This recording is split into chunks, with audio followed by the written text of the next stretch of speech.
Hello guys! Welcome to my channel, Bibo Asus Vlog. Ayan guys, nakikita nyo rin ang bato na yan. Ayan, ang bato na hindi ko maipaliwanag kung anong klaseng mudya to guys.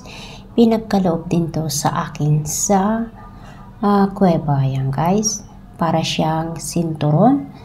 Kakaiba siya. Ayan yan sa likod guys. Matindi ang kanyang belt. So, ito naman guys ay maganda sa paglalakbay guys. Iingatan ka rito na hindi ka mapapahamak at sa mga masasama guys.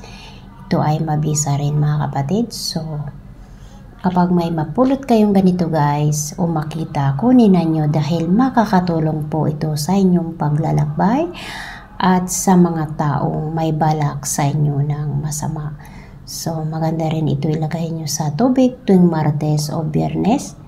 Gabi pa lang ilagay nyo. Sa umaga, iinumin nyo para lumakas din ang inyong resistensya at kayo ay hindi matatabla ng mga banta ng kalaban mga kapatid. So, ito ay mabisa.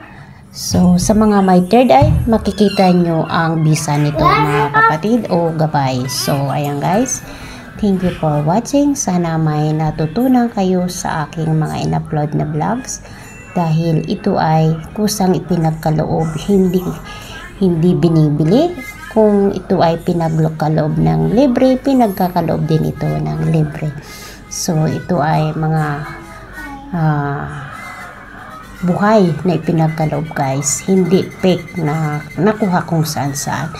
Pinagkaloob ng inang kalikasan na galing sa kuweba at bukal na tubig. Thank you for watching.